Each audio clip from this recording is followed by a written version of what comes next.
Assalamualaikum warahmatullahi wabarakatuh. Salam sejahtera untuk kita semua. Shalom. Pada kesempatan kali ini, kami kelompok 4 akan mempresentasikan mengenai proses pengolahan nikel. Sebelumnya, izinkan kami memperkenalkan anggota kelompok kami.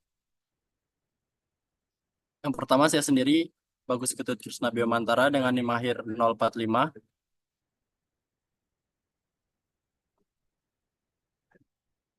Dan ada Abdul Hakim Adi Mapantunru dengan NIM akhir 042.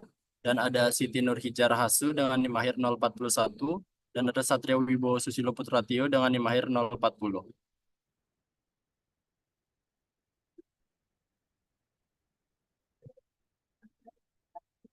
Di sini nikel merupakan komponen yang banyak ditemukan dalam meteorit besi atau siderit yang mengandung paduan besi dan nikel kadar sekitar 5 hingga 25%. Menurut AF Constranded, menemukan nikel pada tahun 1751 dalam mineral yang disebut kupfernikel atau nikolit. Nikel juga ditemukan dalam mineral penlandit berupa lempengan-lempengan halus dan butiran kecil bersama pirit dan kalkopirit. Nikel biasanya terdapat dalam tanah di atas batuan basah. Di Indonesia, tambang nikel terdapat di Kalimantan Barat, Maluku, Papua, Sulawesi Selatan, Sulawesi Tenggara, dan Sulawesi Tengah.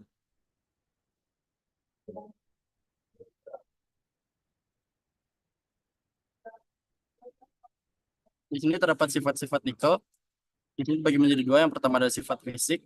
Yang pertama, logam putih keperakan, berkilap, keras, dapat ditempa dan dapat ditarik. Yang kedua, ferromagnetis. Yang ketiga ada konduktor listrik dan panas yang baik. Dan titik leburnya di 1420 derajat Celcius dan titik didihnya di 2900 derajat Celcius. Menurut sifat kimianya, pada suhu kamar bereaksi lambat dengan udara membentuk NiO atau nikel oksida. Jika dibakar, reaksi dengan udara menjadi lebih cepat membentuk NiO. Yang kedua ada bereaksi dengan uap air atau H2O dan membentuk NiO. Yang ketiga bereaksi dengan klorin atau Cl2 membentuk NiCl2. Selanjutnya yang keempat ada nikel mudah larut dalam asam nitrat atau HNO3 dan air raja atau aqua regia. Yang kelima ada tidak bereaksi dengan air. Yang keenam ada bereaksi dengan basa alkali dan bereaksi dengan hidrogen sulfida atau H2S dan menghasilkan endapan hitam. Dan di sini terdapat kegunaan nikel. Yang pertama ada tahan karat, mudah ditempa, dipoles. Dan selanjutnya ada jika dicampur dengan besi, krom, dan logam lainnya akan membentuk baja yang tahan. Selanjutnya di sini terdapat kegunaan nikel. Yang pertama ada nikrom, terdiri dari 60% Ni, 25% Fe, dan 15% Cr. Pembuatan alat laboratorium atau tahan asam, kawat pada alat pemanas. Selanjutnya ada alniko yang terdapat Al, Ni, Fe, dan Co sebagai bahan pembuat magnet yang kuat. Yang ketiga ada electroplating yang biasanya terdapat di pelapisan besi dan tembaga. Dan ini menggunakan NiNH36 Cl2 dengan NiNH36 SO4. Selanjutnya yang keempat ada serbuk nikel sebagai katalis seperti pada adisi H2 dalam proses pembuatan mentega, juga pada cracking minyak bumi. Selanjutnya ada baja alloy yang terdiri dari 3 hingga 5% Ni dan logam lainnya, sifat keras dan elastis. Selanjutnya ada platinit atau baja dengan kadar nikel 35% dengan sedikit Mn dan C. Ini biasa digunakan sebagai kawat listrik yang ditanam dalam kaca, seperti pada bohlam lampu pijar. Selanjutnya ada monel yang terdiri dari 60% Ni dan 40% Cu. Ini biasanya terdapat di bahan pembuatan uang logam, instrumen transmisi listrik, dan baling-baling kapal laut. Selanjutnya ada proses penambangan dari nikel. Endapan nikel terdapat dalam dua bentuk yang berbeda. Yang pertama ada nikel sulfida dan nikel laterit. Terdapat gambar bagian kiri, yang bagian kiri merupakan nikel laterit dan yang bagian kanan merupakan nikel besi sulfida. Secara global, 60% nikel berasal dari laterit dan 40% dari sulfida. Dengan Indonesia sebagai produsen nikel laterit terbesar dan Afrika Selatan sebagai produsen nikel sulfida terbesar.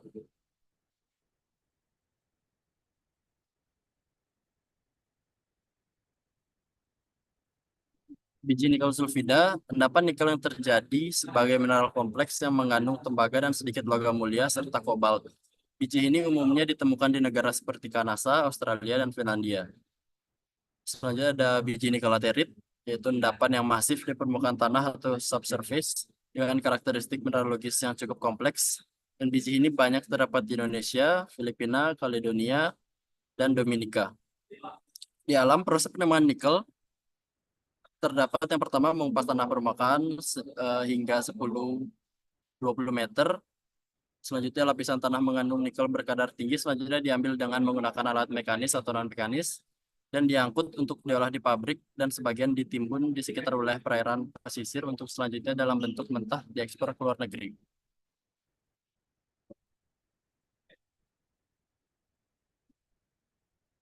Nikel terbentuk bersama dengan belerang dalam milerit atau NiS dengan arsenik dalam galian nikolit atau NiAs dan dengan arsenik dan belerang dalam atau nikel glans. Nikel juga terbentuk dengan krom dan platina dalam batuan ultrabasa. Di perairan nikel ditemukan dalam bentuk koloid atau garam-garam nikel, biasanya nikel amonium sulfat, nikel nitrat, dan nikel klorida bersifat larut dalam air. Di muara sungai, nikel menunjukkan konsentrasi yang semakin meningkat dengan peningkatan kekeruhan. Peningkatan konsentrasi nikel terlarut pada tingkat kekeruhan yang tinggi terjadi karena proses desorpsi dari partikel-partikel yang ada dalam muara sungai dan proses resuspensi.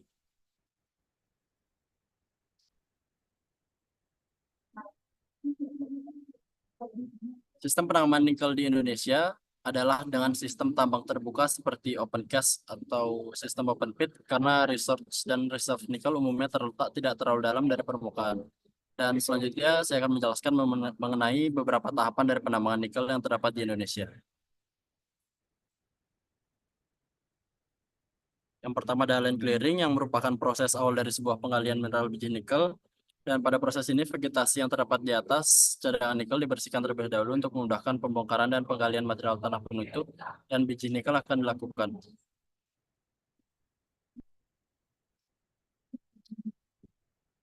Next.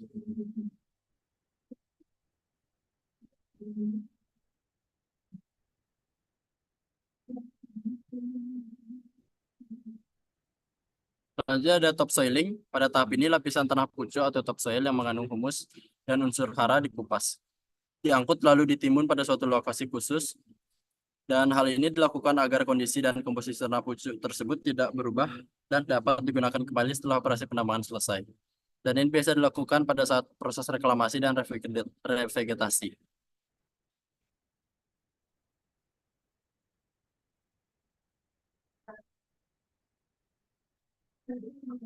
Selanjutnya ada pengupasan dan pengangkutan tanah penutup atau overburden. Di sini endapan cadangan timah, saprolite, dan limonit biasanya terletak di bawah lapisan tanah yang tidak mengandung atau memiliki kadar nikel yang rendah.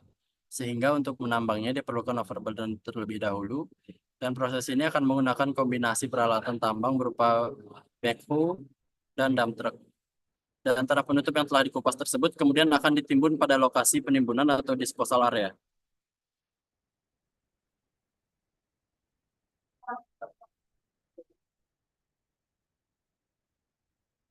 Selanjutnya ada pengupasan dan pengangkutan biji nikel. Setelah tadi pengupasan lapisan tanah penutup dilakukan, maka penambangan biji nikel dapat dilakukan. Penambangan dilakukan dengan menggunakan kombinasi peralatan backhoe dan dump truck. Biji nikel yang telah ditambang kemudian akan diangkut ke stockpile untuk ditimbun sementara pada lokasi tambang, atau langsung menuju lokasi pabrik pengolahan maupun dikirim ke pelabuhan untuk dikirim ke lokasi yang telah ditentukan.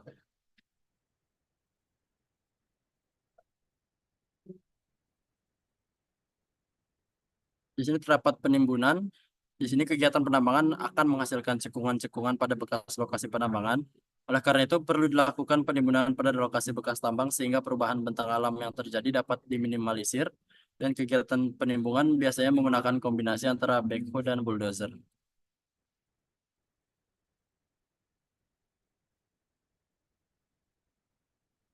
Selanjutnya ada pengangkutan. Di sini material biji nikel selanjutnya akan diangkut menuju lokasi pengolahan untuk diolah untuk menghasilkan bahan olahan nikel maupun pelabuhan untuk dikirim menuju pihak pembeli. Proses pengangkutan biji nikel menggunakan kombinasi peralatan dump truck dan kapal tongkang atau tugboat.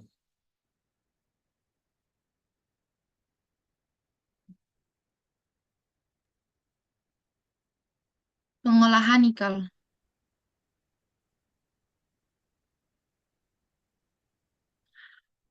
Pengolahan nikel laterit ada 6. Yang pertama, kombinasi dan sizing. Yang kedua, drying. Yang ketiga, kalsinasi dan reduksi. Yang keempat, peleburan. Yang kelima, pengkayaan. Kayaan. Keenam, granulasi dan pengemasan. Kombinasi dan sizing. Proses ini bertujuan untuk reduksi ukuran dari ore agar mineral berharga bisa terlepas dari bijinya. Berbeda dengan pengolahan emas, dalam tahap ini, untuk nikel ore ini hanya dibutuhkan ukuran maksimal 30 mm sehingga hanya dibutuhkan crusher saja dan tidak dibutuhkan grinder. Sistem ini digunakan untuk menyeragamkan ukuran biji nikel. Drying. Yang pertama, proses yang terjadi di dryer merupakan proses pengeringan biji nikel yang mengandung moisture air 33% menjadi 20%, di mana air yang terdapat di dalam biji akan menguap. Yang kedua, hasil tambang ore. Diangkut ke arpon feeder, ore mengalami penyaringan dan pengaturan beban. Yang ke beban diangkut dengan belt kalsinasi dan reduksi. Yang pertama, biji nikel di dry or storage pada dasarnya belum kering secara sempurna sehingga biji dimasukkan dalam tanur reduksi untuk menghilangkan kandungan air bebas dan air kristal serta mereduksi nikel oksida menjadi nikel logam. Yang kedua, selain itu dimasukkan pula batu bara yang berfungsi sebagai bahan reduksi pada tanur reduksi maupun pada tanur pelebur, yaitu untuk mengikat nikel dan besi reduksi yang telah tereduksi agar tidak teroksidasi kembali oleh udara, maka ditambahkan belerang. Yang ketiga, tujuan utama proses ini adalah menghilangkan air kristal yang ada dalam biji. Air kristal biasa dijumpai adalah serpentin 3MgO, 2SiO2, 2H2O, dan geotit Fe2O3 dan H2O.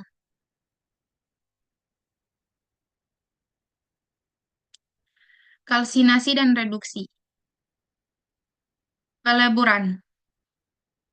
Yang pertama, kalsin, panas yang keluar dari tanur reduksi sebagai umpan tanur pelebur dimasukkan ke dalam surge bin, kemudian dibawa dengan transfer car ke tempat penampungan. Kedua, furnace bertujuan untuk melebur kalsin hingga terbentuk fase lelehan mat dan slag.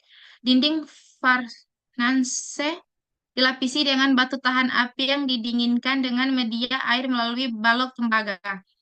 Yang ketiga, proses peleburan dalam electric furnace adalah proses utama dalam rangkaian proses ini.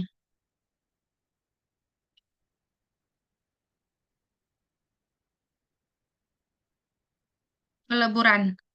Karbon disuplai dan antarsit atau tergantung desain, dan reaksi terjadi pada zona leleh elektroda.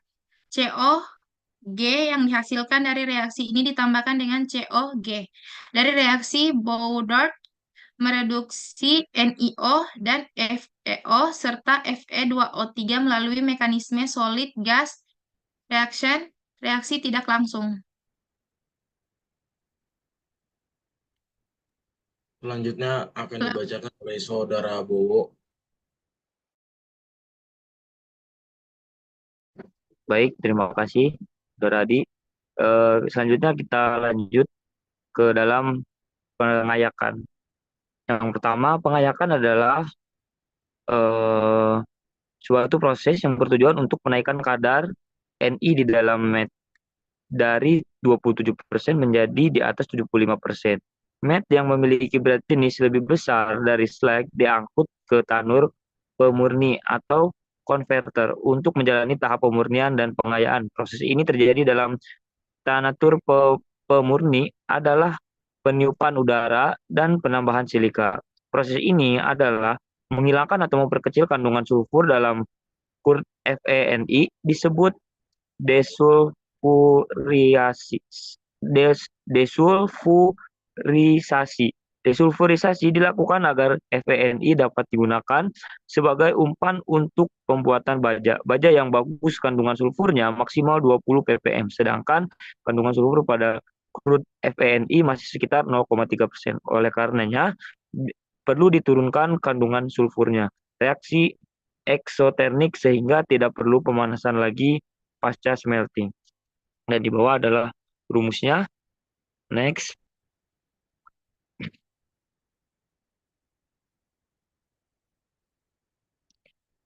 Lalu proses selanjutnya adalah converting, merupakan bagian dari proses refining yang mana bertujuan untuk menurunkan pengotor seperti Si, P, Cr, dan C sesuai dengan kebutuhan. Reaksi yang terjadi lebih dominan oksidasi dari oksigen. Dan di bawah adalah perumusannya.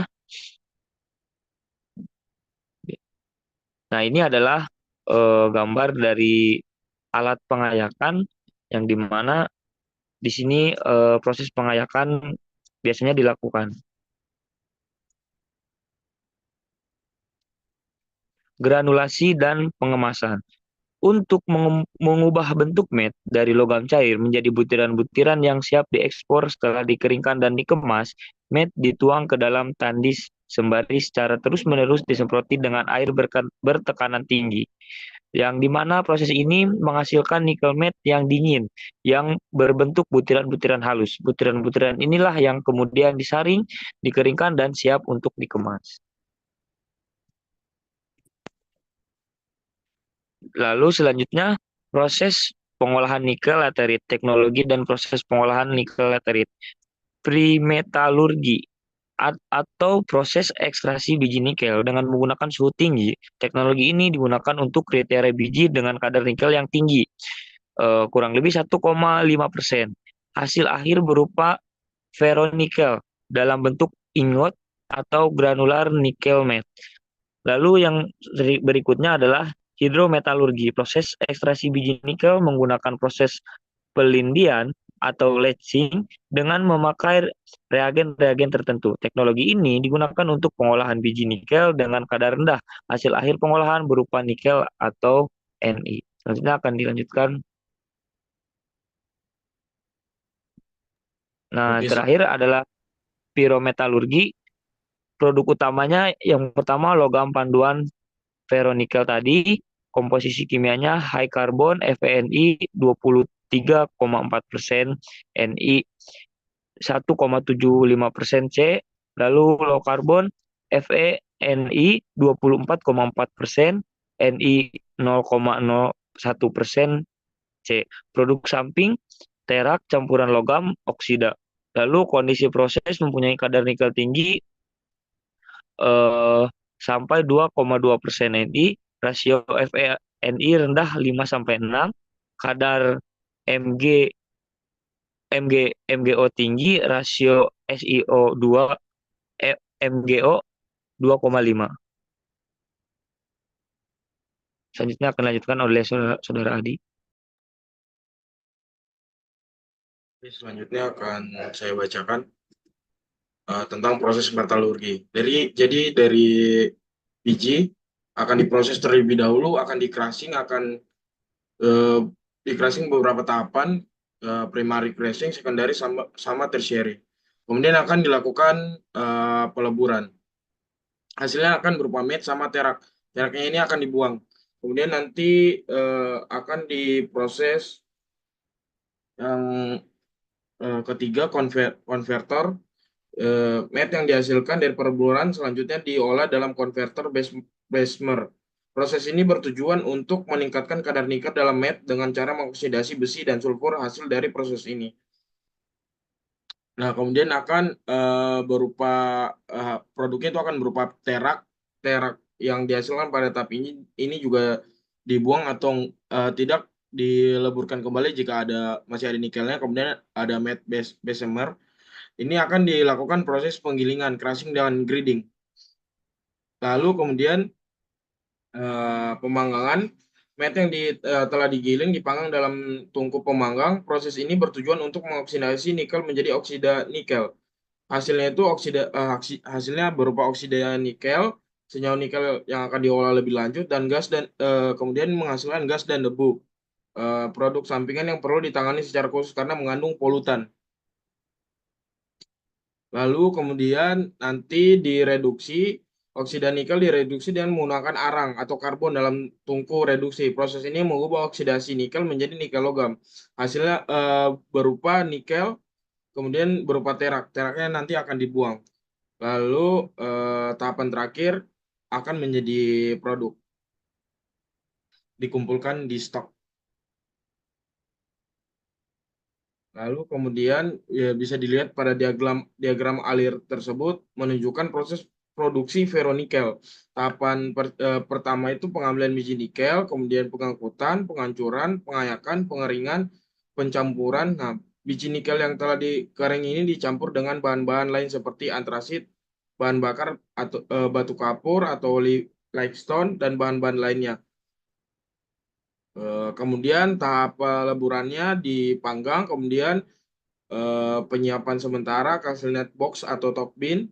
Hasil pemanggangan ini disimpan sementara, kemudian peleburan kembali, kemudian pemisahan terak, kemudian penyimpanan sementara. Logam kasar disimpan sementara di LED. Kemudian tahap pembentukan dan pengolahannya ini pencampuran logam kasar dicampur dengan bahan-bahan tambahan seperti CaCO2, NaCO3, dan flux. Kemudian dikonversi kembali, campuran tersebut diolah dalam konverter untuk meningkatkan kadar nikel dan menghilangkan pengotor. Kemudian pembentukan butiran logam cair dibentuk menjadi butiran kecil. Kemudian casting atau pengecoran logam cair juga dapat dicetak menjadi bentuk tertentu atau ingot. Kemudian pengolahan gas buang. Gas buang dari berbagai proses ditangani untuk mengurangi polusi udara dan meminimalkan dampak lingkungan. Kemudian pelletizing, proses pembentukan pelet dari material sebelum masuk ke tungku. Kemudian pack mill, proses pencampuran pembentukan material sebelum pelletizing. Nah, tahap akhir itu berupa produk akhir, hasil akhir berupa ingot atau batangan ataupun shot atau butiran ferronikel. Limbahnya itu berupa terak disimpan di slug yard.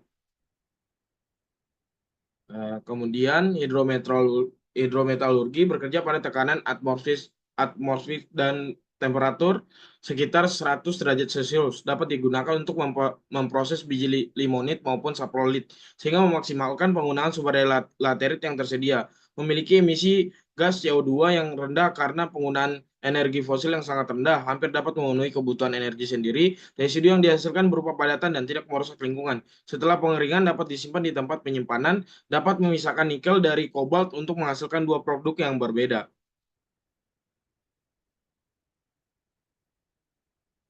Berikut proses-prosesnya untuk reaksi-reaksinya.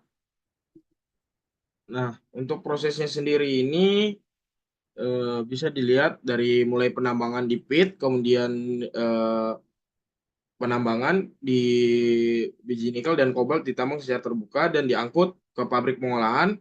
Kemudian pengolahan tahap awal itu di room hopper, biji mentah dikumpulkan di room, kemudian dilakukan crushing untuk menjadikan ukurannya lebih kecil. Kemudian penumpukan biji yang telah dihancurkan ditumpuk sementara, kemudian di aglomerator atau penggumpalan biji yang telah dihancurkan digumpalkan untuk meningkatkan efisiensi proses heap leaching. Heap leaching ini berupa penumpukan biji yang telah digumpalkan ditumpuk menjadi heap, kemudian dicuci. Larutan pencucinya biasa asam sulfat dialirkan melalui tumpukan biji untuk melarutkan nikel dan kobalt. Proses ini berlangsung selama beberapa minggu atau bulan. Kemudian pengumpulan larutan yang mengandung nikel dan kobalt dikumpulkan. Kemudian pemurnian, netralisasi larutan kaya dinetralkan untuk menghilangkan besi dan pengotor lainnya. Proses ini menghasilkan residu besi, kemudian difilter dan dibuang. Kemudian preparasi hidroksida, nikel dan kobalt dienapkan sebagai hidroksida dengan menambahkan bahan kimia tertentu. Kemudian preparation shaker atau penebalan endapan nikel dan kobalt dipisahkan dari larutan, kemudian disaring, lalu dipisahkan mangannya, pengolahan air, kemudian air proses diuapkan untuk meminimalkan limbah. Jadi yang kemudian pengolahan akhir akan melakukan mixing, pencampuran, kemudian pengeringan dan pembentukannya sendiri, kemudian penyimpanan bahan-bahan produknya akan disimpan, kemudian pengolahan kapur diolah untuk digunakan dalam proses, lalu produk akhirnya itu berupa hidroksida nikel dan kobalt. Nah, di sini juga ditunjukkan pengolahan limbah, pengolahan asam yang digunakan dalam proses daur ulang, kemudian menjadi pembangkit listrik dan penggunaan belerang. Nikel matte, produk utama itu nikel matte, komposisinya sebagai berikut, kemudian produk samping terak sama campuran logam oksida. Nah, pada gambar berikut ini juga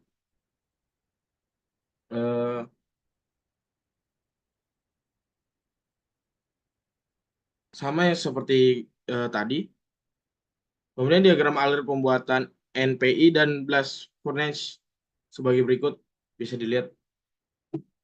Kemudian produk olahan nikel, dari biji nikel yang umum dihasilkan di Indonesia itu ada ferronikel, nikel matte, sama nikel. Ini kalau ferronikel menggunakan teknologi pirometalurgi, kemudian untuk nikel matte menggunakan pirometalurgi, kemudian yang untuk nikelnya sendiri hidrometalurgi. Berikut daftar pustaka yang kami ambil sumbernya. Sekian dari kelompok kami, kurang lebihnya mohon maaf. Assalamualaikum warahmatullahi wabarakatuh.